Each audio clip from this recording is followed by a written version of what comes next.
At the medium security in Petersburg, Virginia. It's where the story takes place. So Marcos can't get right. That's what the guards, the COs called him.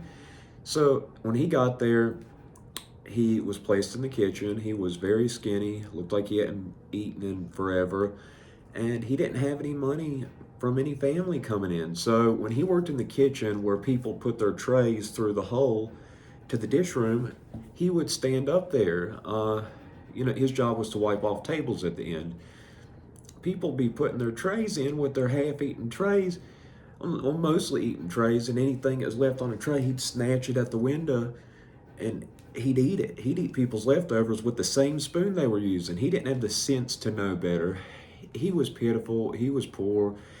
And ramen noodles in the county jails usually cost 80 or 90 cents. In prison, they're a quarter. Still price gouging, but not quite as bad. So every once in a while, I'd give him 3 or 4 packs of ramen noodles. I felt bad for the kid. A lot of people looked out for him a little bit.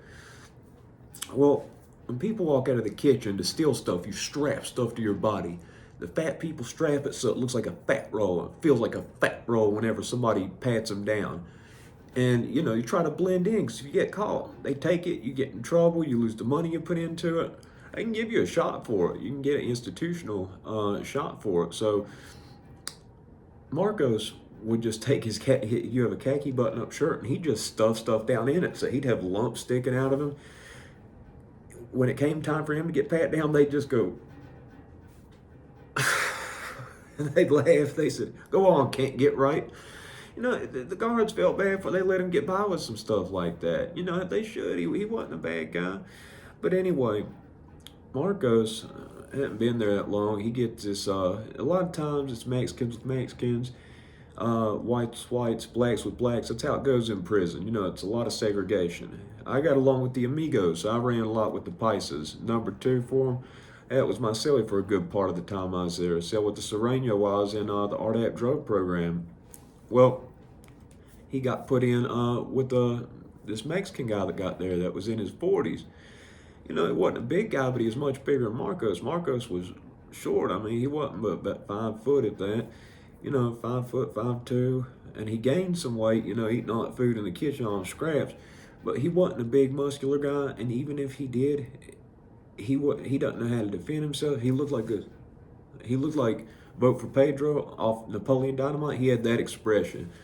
So they put him in there with this guy, and he just seems like more shell shocked than normal after they've been in the cell for a little bit. And then you start hearing some rumors. My buddy Armando, who was my celly, him being number 2 for the Pisces, I heard a whole lot of the political stuff that went on. Whenever we get locked in the cell at the evening, he break down, what was going on with this, what was going on with that, and get the inside scoop on that, And there was some talk about something might be happening to Marcos. Now, the vents, you share a vent system. So the vent beside you, you share a room beside you, you have a vent system that connects. You can talk through the vents. That vent system goes up. They can hear you too. In the building below you, because see, it's 4 floors high, but 2 floors in a unit. Like I said, you have to go to the second unit that's up top through an exterior stairwell that is caged in so you can't throw somebody off of it. That vent goes all the way up. So there are 8 cells that are connected in this vent system through 4 floors. People in the vent system were saying, "Man, I think something's happening to that little guy." "Man, what are you talking about?" Said, it sounds like getting that butt took, like somebody doing something to him. What kind of sounds? What's going on? What are you talking about? Talking about he's getting his butt. What? So he said he was saying, "No, no, please stop." And they didn't understand Spanish. He's saying it in Spanish, but basically the people who did speak Spanish were saying he was saying, "No, no, stop, leave me alone." And it was horrible sounds. I've heard that sound of somebody getting their manhood took. It is a terrible, soul-destroying thing to hear somebody, man, helpless, that another man is doing that to. It is something that will mess with you bad. Now, especially this poor little guy, his only crime is crossing the border for the third time, and he got 5 years in a federal prison, and now this is happening to him. So we asked Marcos, I was there, we asked him, hey man, that guy ain't doing nothing. No, it's fine, it's okay, I'm okay. We keep asking, and I talked to Armando. I said, man, you're gonna have to get a handful of people. You're gonna have to make him feel safe. You're gonna have to make him feel safe in order for him to come out the mouth with this, because he feels like right now if he tells, something bad's gonna happen to him. So talked to Armando. He got the people together. Got him somewhere. So when his celly wasn't nowhere around, got him outside at rec. Talked about this. So talked about, like, listen, man, we can make this stop. You don't have to have that happen to you another night ever. We've got your back. Paisa, it means countryman. You're our countryman. We're not going to let that happen to you. We don't let that happen to one of our own. We don't even have one-on-one fights. One jumps, we all jump. We got your back. You are Paisa. You are one of us. And said, listen, we'll make it stop. We'll make him go away. You'll never see him again. We promise. And he finally admits, yes, he do something to me. He do something bad to me. How many times he do this? He do it many times. And it's the shame that he had. I mean, it's embarrassing that having that happen. A lot of times people have it happen, don't want to talk about it, they don't report it, and now it's something that's bad, because out here in the free world, happens to somebody and somebody doesn't report it, well, that person's going to do it to somebody else. It's very rare that a sexual predator just does it to one person. There's usually multiple victims. It's no different, and this poor little guy crossed the border for a third time to get locked up. No family, no friends, nobody sending him money. He's eating scrap trays, with whatever handouts we give to him and whatever people leave on the table at the kitchen.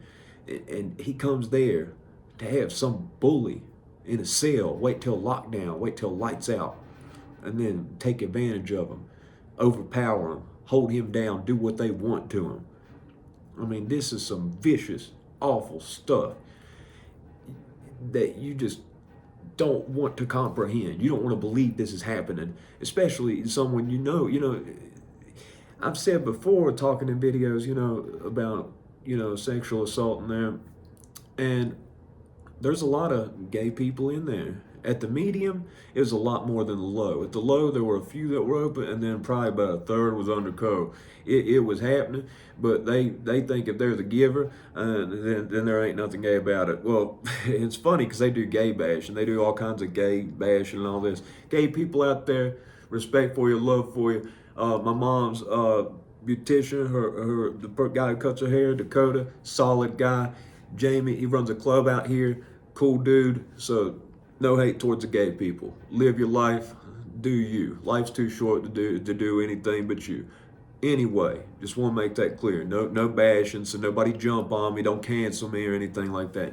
Not just saying it for that purposes, And I'm not, each person's a person. How you live your life at your own choice. But anyway, at the low is a lot less, but people thought if they were doing the giving act, they weren't. And it was kind of ironic because you'd hear them talking about, homo, and meanwhile, you're doing a gay act. It doesn't matter. But anyway, aside the point, it did happen to a handful of people. A lot of the time it would happen to the people that were smaller, weaker, that would not speak up for themselves, that were weak targets, people that looked at somebody who wasn't going to fight back. That's why in jail, in prison, you speak up, you fight back. I got a story about somebody who I saw lose, I believe it was 16 fights straight. But people wouldn't mess with him because they said, man, if I mess with him, I'm going to have to fight that old crazy fool. You already know it. So they knew he's going to punch you, and he's going to sneak you. He's going to hit you with something too. He's missing an eye from fights in prison. From prison before, he's missing an eye. Still talking crap to everybody. Didn't stop him a bit. He finally had his day, though. That's a story in its own. But anyway, we get Marcos, the shame, with these other people. It's a sex offender, whatever. Do what you want to them. They did it to a kid. That's karma. Karma coming full circle. Hope it's a big old donkey dude who gets a hold of them too. But anyway, Marcos, he did not deserve that at all. That was my little buddy, man. I looked out for him. I liked the little guy. Everybody, it wasn't nothing to not like about him. I mean, he didn't bite. He was quiet. He was slow. You know, we'd have to look out for him. You know, and you know we get him hyped up about stuff too. You know, whenever he went out the yard and stuff, and he was with the Pisces, and we got him one day to so I am Paisa, just to get him hyped up. See, he's so funny, he's so quiet. But anyway, we get all these guys out there, and we got them to admit it. Now, this is why they put up the razor wire between the place at on Rec out there. Now, there's a fence in between the arts and crafts. They've got a leather shop. People make incredible leather goods. That's a store in itself too. Pool tables, and then they've got a fence. Then there's the other outdoor Rec. A bunch of Pisces inside that part. Marcos is in there with them. You know, they're rallied up. They want blood. This guy just happens to be out on the yard. So we're getting to them now. That's their mentality. Now, I didn't have nothing to do with this. Like I said, I ran with Paisa, I wasn't a Paisa. You know what I mean? Armando said, "Look at you," because I was dark. He said, "Look at you, you little Mexican. Look at you. You're too dark to be white." But no, I wasn't Paisa, but I hung with them. Well, they were gathering up. I was like, "Oh, geez, I gotta get myself out of here. I'm gonna get more time added on me." So I got on up out of there. But anyway, there was a number of them. Now, me and Armando, we saw a lot of this type of stuff. But anyway, but 20, 30 of them, of the Pisces, have some took shirts off, stuff tied around their face so they couldn't be identified. Their cameras everywhere at the medium. At the low, none, not a none. Get away with a lot of they're in balance like that. They're climbing this fence. This fence about 15 foot high. They're climbing it. And there's a blind spot at Rec. See, the Rec, there's a softball field, there's a basketball court, there's all kinds of stuff out there. And there's a hill outside of Rec, beyond the fence, that a car would sit and overlook everything. Now, there's a blind spot where there's a bathroom. It's got a full wall. They can't watch you use the bathroom, so the car can't see that. The cameras can't see it. They can't watch you go in the bathroom. It's got a wall here, ceiling here. This part's open to walk in, and then this side has like a 4 or 5 foot thing that you can see halfway over. People would hide behind that and smoke because people couldn't see. So Pisces on the yard, they start passing the word to all of them. Man, this was like, you know, when you see like those videos in Africa where, you know, you got like a swarm of like lions or hyenas or something get a hold of a gazelle and just rip it to shreds. That's what this was like. This guy got drugged behind the toilet out there, and in this blind spot, he got kicked, he got stomped, he got punched, he got smashed by a mob of people. They mobbed in, Sierras ran out, people scattered, and you know, but some got caught, some didn't. There was so many do it, not everybody could get caught. But this guy got half his teeth broken out. He got his jaw broken. He got half his ribs broken. From my cell, after this was all over, I watched a helicopter land on the soccer field out there to get him out of there. They thrashed this dude, as they should. It was, to see that many people stomping on this guy with vicious intent. This isn't like, okay, we got to jump him off the yard, do enough damage so they get him up out of here and know he's gone. This was people saying that little guy didn't deserve it. Shouldn't have done that to him, man. What's wrong with you? Why? Why would you do that to him? Then they, you know, at first sadness turns to, you know, anger. That anger turns to rage. That rage turned into a mob. And then it built into something different. A swarm of people. Him on the ground, not even moving. Somebody they're covering up. See teeth fly to somebody's head. getting kicked with the the boots there. Steel toe. I'm guessing they're steel toe. Is either steel or something very hard. It was to keep from crushing your toes, but they were rock hard. You kick something with that, it was going to hurt. And you saw teeth fly to this guy's head, like half his teeth, blood coming on his head was swelled up like something you hadn't seen before. Like the swelling, a lot of time it sets in later. He got kicked and hit so many times that like both eyes swelled. Just one side was more than the other of his head. I mean, it was just like something you hadn't seen before. Like this was brutal, but every bit deserved. Every bit deserved.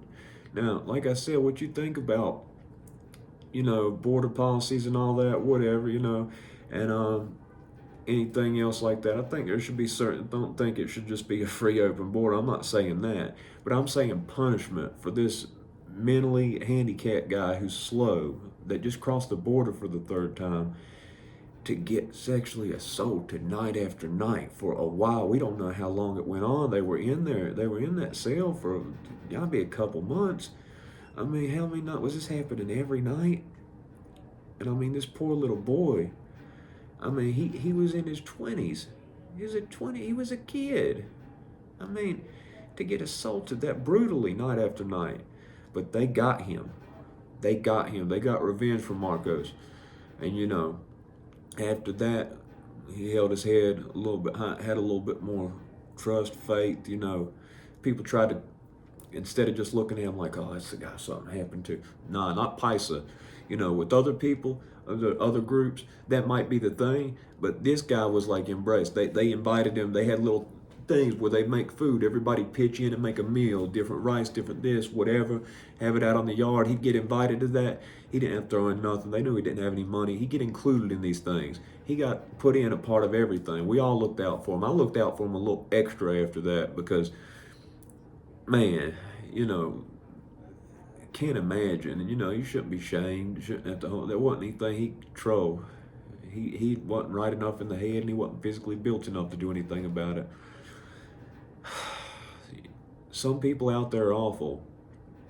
What happened to his attacker should happen to anybody that sexually assaults somebody. They should be thrashed and have that happen. I can't stand sexual predators. When I was forced to be around them for so long, when I accidentally became friends with them because they told me they were dope dealers, only to find out that they weren't sometime later. That happened with a few different people I knew. Trust issues the rest of my life because of that. Should happen to what happened to that dude. We never saw that dude again, obviously. Carried him up out of there. Marcos, he lived better after that. Got looked out for more. His time in there, people made sure we got Marcos back. It's going to be all right, little guy. So that was the story of Revenge for Marcos.